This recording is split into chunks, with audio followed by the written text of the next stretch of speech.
Thank you. What's up, TED? If you're a TED head, give a shout out.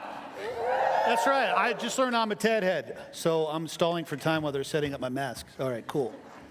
Thank you. It truly is an honor and a privilege to be here. Two roads diverged into a wood, and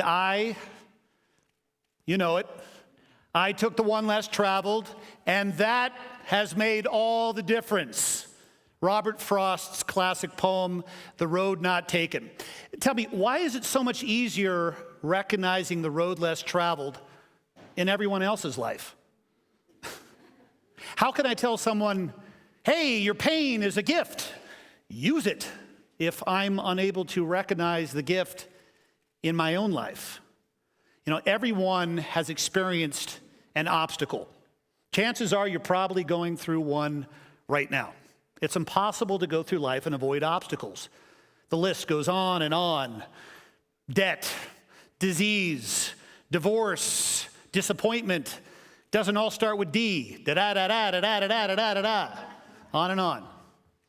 How can I use the lessons of the obstacle if I'm unable to see that the obstacle is even worthy of yielding a lesson, when all I want to do is avoid that obstacle?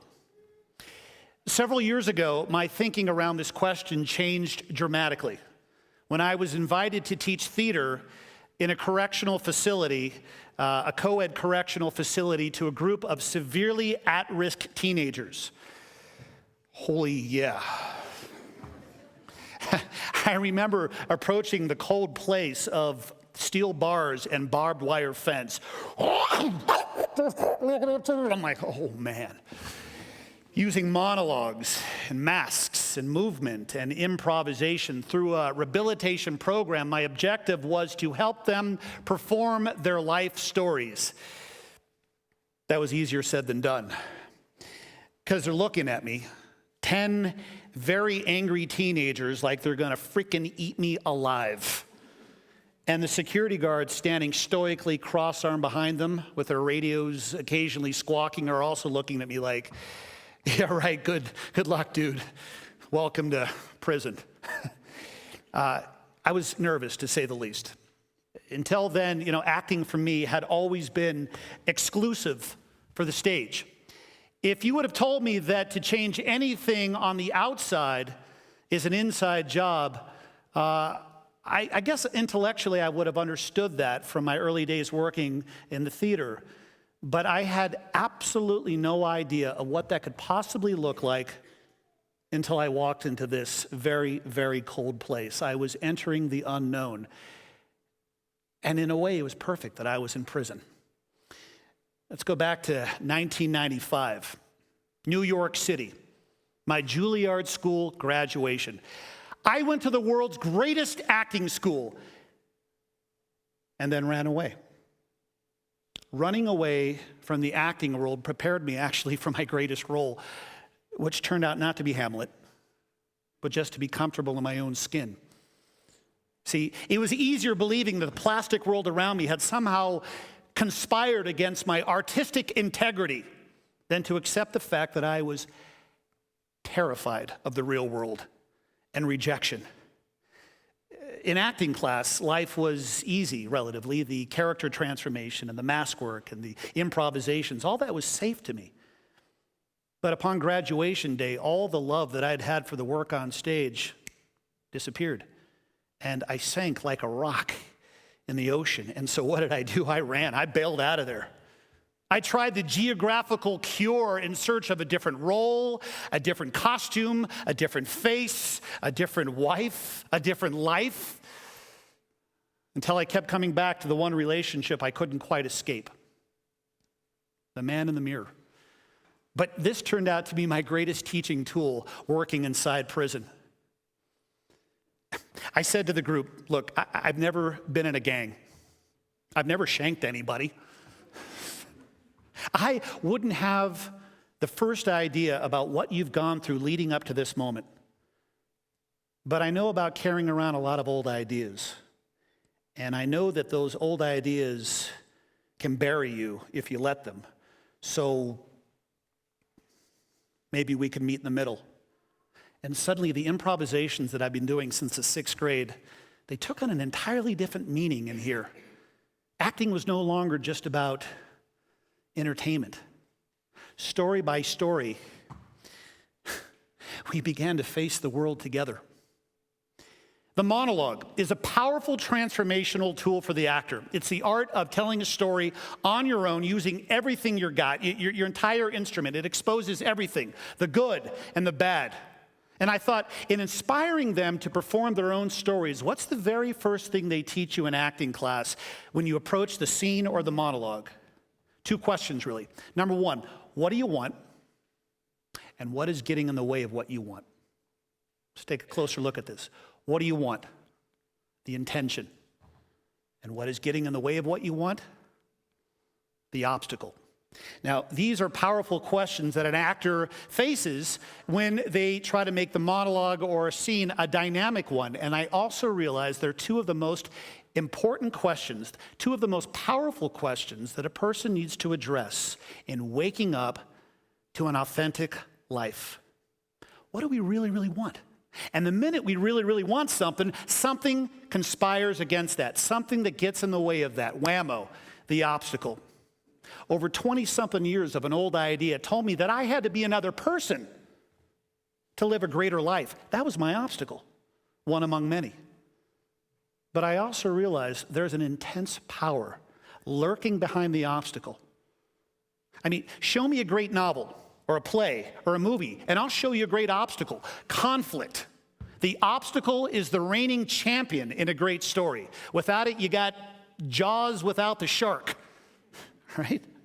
Actors are trained to run towards the obstacle, to use the obstacle, to embrace the obstacle. The greater the obstacle, the greater the performance. And yet in life, when the obstacle presents itself, we run the opposite direction when it rears its ugly head. Why? If the obstacle is so valuable on the stage for actors as they transform themselves into believable characters, can the value of the obstacle also work beyond that, like in life? And it seemed like such a radical concept. If we look at the obstacle in the right perspective, in the right light, and in the right space, it changes shape. And the deplorable, somehow, is magically transformed into a gift. And that is what happened for me working inside the cold white walls.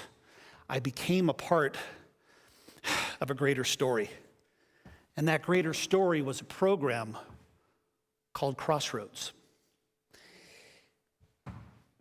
Another powerful tool that they got to work with is the neutral mask. Now, the purpose of the white mask is to break through inhibition, to release imagination with focus on the body without anything in the real face to hide behind. See, there are no features on the white mask. It's simply 2 eyes, you got a nose, and a mouth. So consequently, wearing the white mask, you could be anybody or anything you want to be. And the white mask also allowed me to let go of a lot of ideas that I had about who I'd be working in there, and see beyond the barriers of race, gang affiliation, tattoos, and embrace a greater story, the human story. In time, these guys became the characters they originally only hinted at, and on their feet showed the profound effect that the characters had had in shaping their lives. They played mothers and fathers and girlfriends and boyfriends and drug dealers and dead friends brought to life. They faced their fear and told incredible stories. And through their monologues, got a glimpse of what life could really be like on the outside. All this happened on the inside. Inside the big white walls, there was laughter, and there was tears, and there was the greatest kind of sharing that I could only attribute to my early days of working in the theater. This was the theater. For legalities, I can't say their names. Some of them are still locked up. But to me, they have other names. Forgiveness and trust and freedom. I'd like to introduce you to 3 of the crossroad players.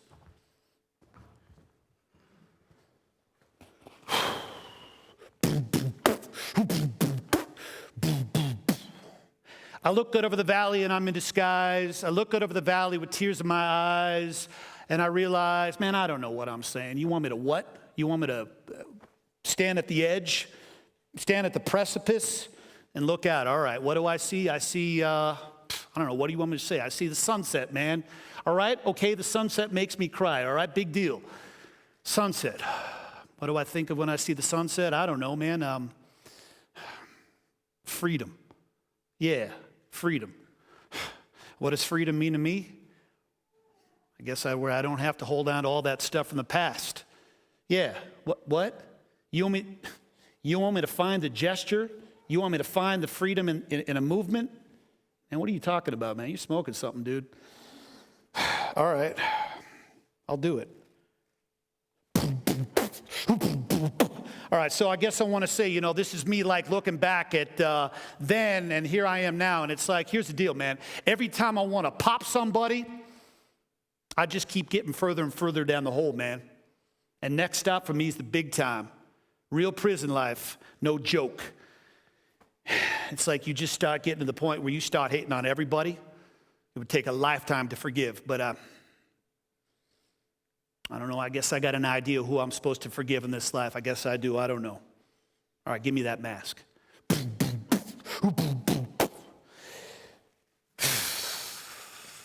So,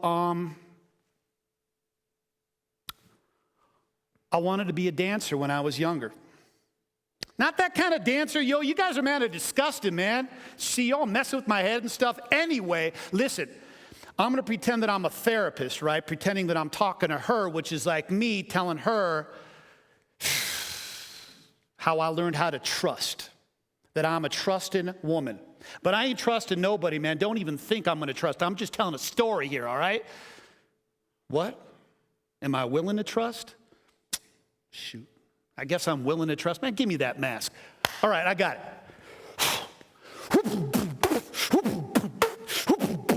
I look out over the valley and I'm in disguise. I look out over the valley with tears in my eyes. I'm here for a purpose and I got a choice. I'm standing at the crossroads and I got a voice.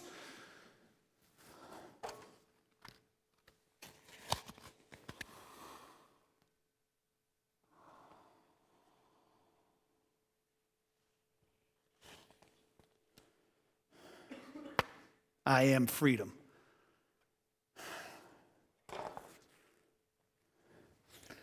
So I guess it just comes down to the fact that I can forgive myself.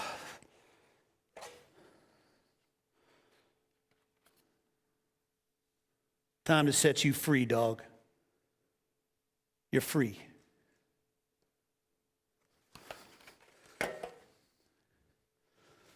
So, screw it. I got 2 months before I'm out. I'm a little nervous, but I think I know what I need to do from me.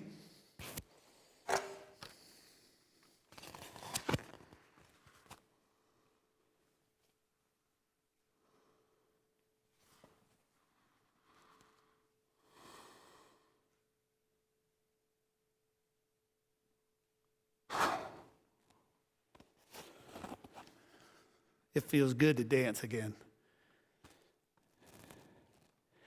She got a scholarship to a dance studio. From what I hear, she's still dancing. Ladies and gentlemen, the graduating Crossroads class, stand up for them because they're standing up for you. Give them a hand. Give them a hand. It's the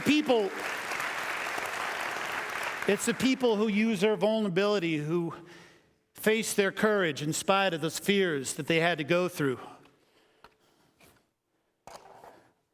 Badasses. If we're willing to accept that these so-called obstacles are in reality direct pathways to achieving the kind of life we've dreamed of, a greater story emerges from the one we already carry in. Dog. But we got to let go.